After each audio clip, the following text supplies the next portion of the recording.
Olá, meus amigos, muito bom dia. Que o nosso Deus e Pai abençoe ricamente, poderosamente, milagrosamente a cada um de vocês em mais este dia que se inicia.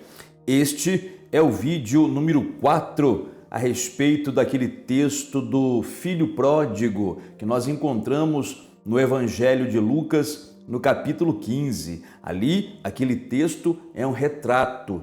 É uma forma de Deus mostrar como é o nosso relacionamento com o Pai Celeste. Você conhece a história do filho pródigo, não é? A referência bíblica você encontra aqui, ó, Lucas capítulo 15, dos versículos 11 até o 32. E ali então nós vemos a história de um homem. Esse homem da história representa o Pai Celeste, que tinha 2 filhos. Esses 2 filhos representam a gente. Um dos filhos pediu a sua herança, isso nós já vimos também, né? Nós temos direito à herança de Deus. Ele foi embora para o mundo, quebrou a cara, né? E arrependido voltou para o pai, né? Então, essa atitude do filho pródigo representa muitas vezes nós mesmos, né? Quando nos afastamos do pai.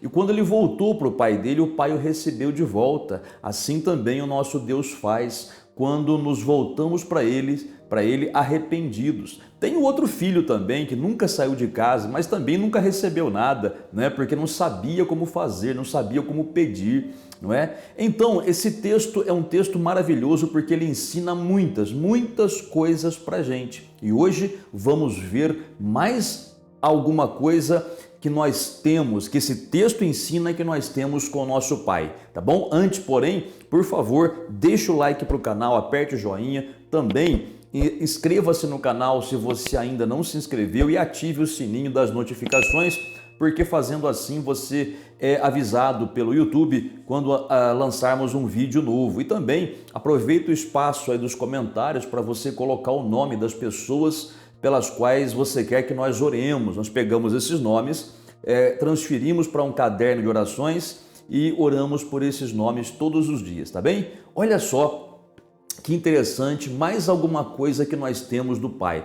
Por esse texto nós vimos já, ó, temos um Pai, que mais que nós temos?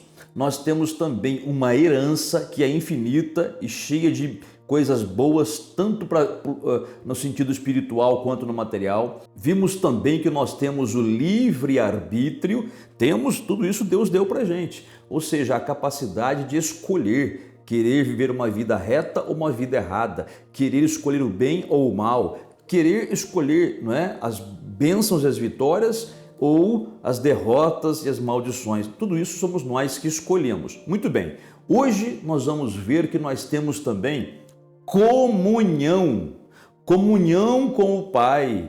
Comunhão, gente, essa palavra muita gente ouve falar, mas a pessoa não entende o que significa.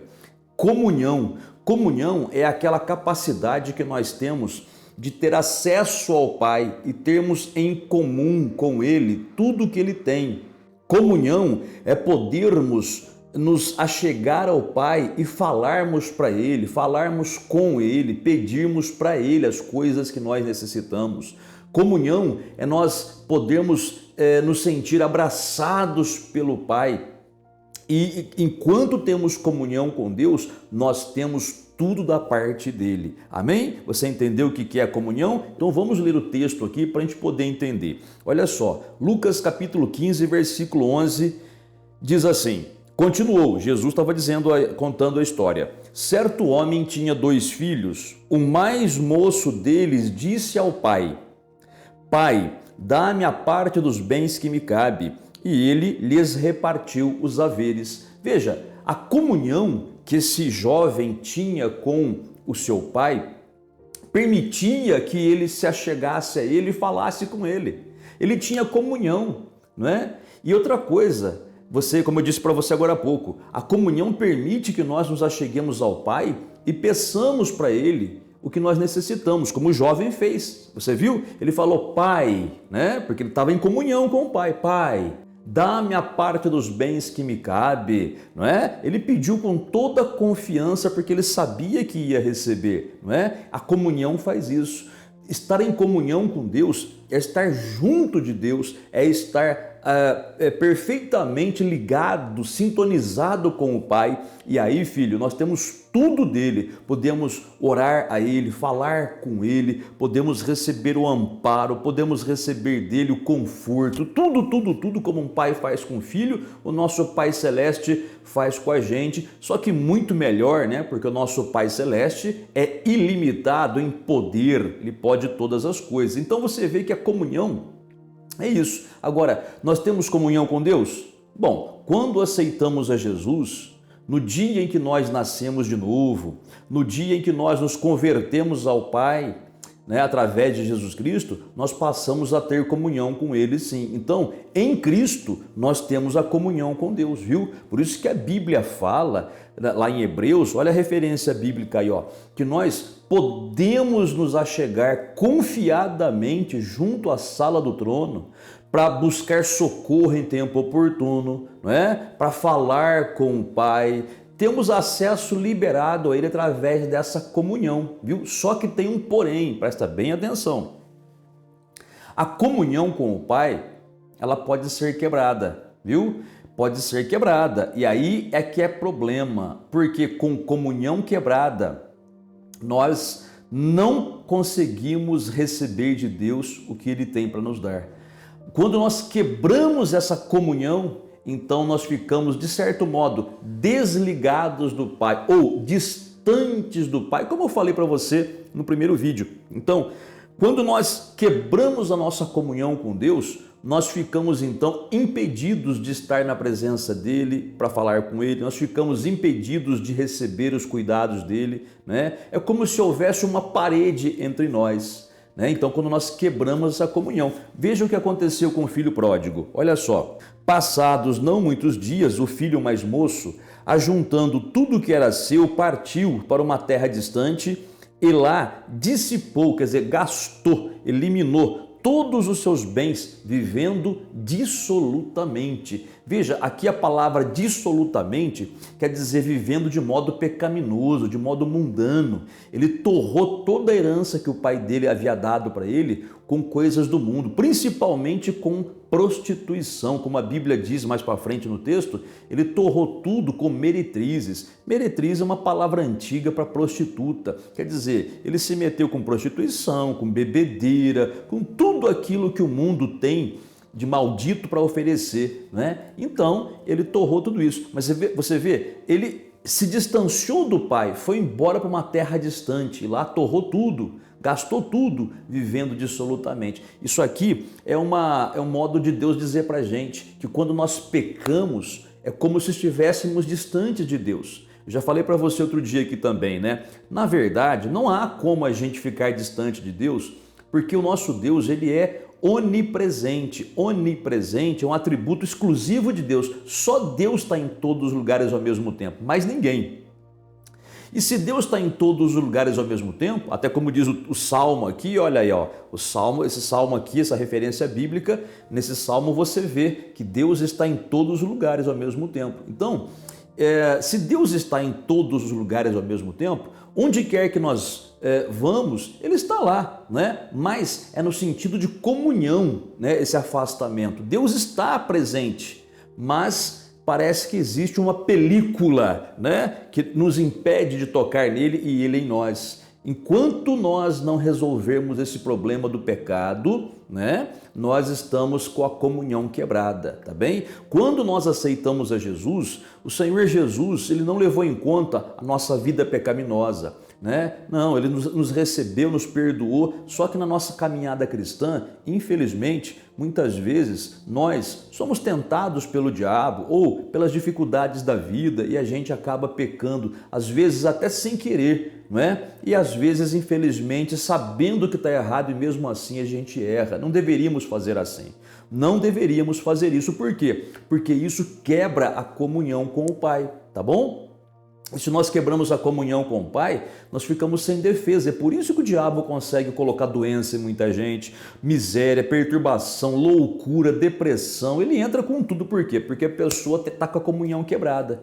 Você pode perguntar assim, pastor, Quando a gente quebra a comunhão com Deus, a gente deixa de ser filho de Deus? Não, de jeito nenhum. Não. Quando a gente quebra a comunhão com o Pai, nós continuamos sendo filhos, mas filhos que o Pai não consegue alcançar. É que nem o filho pródigo. Ele foi para uma terra distante.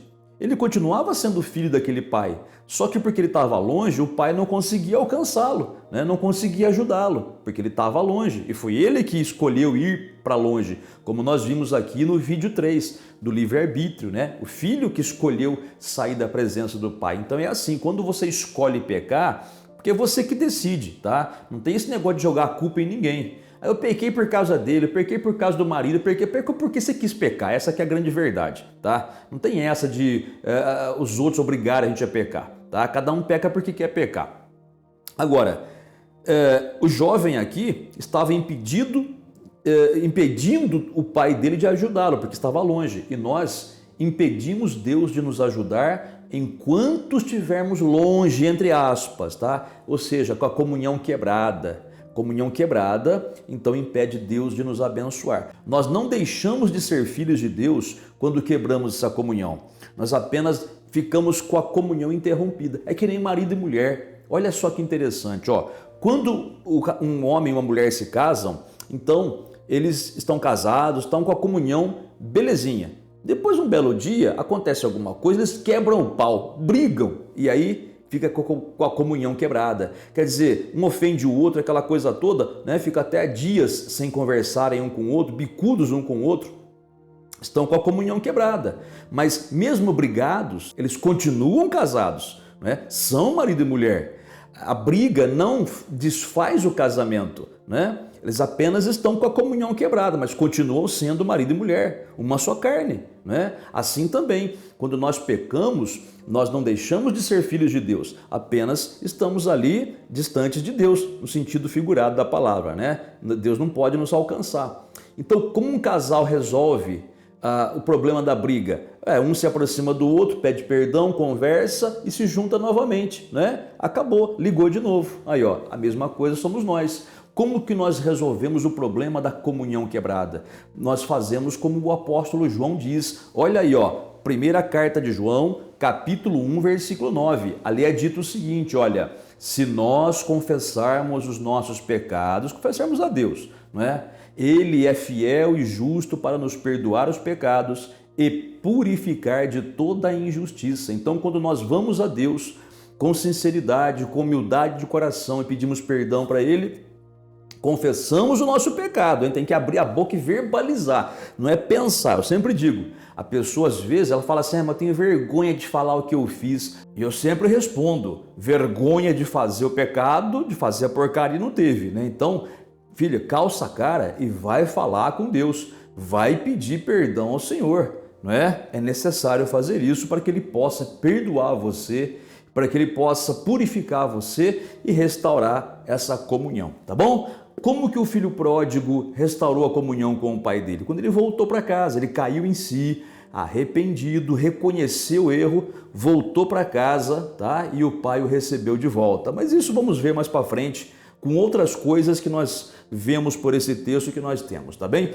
O importante é você entender. Você quebrou a sua comunhão com o pai?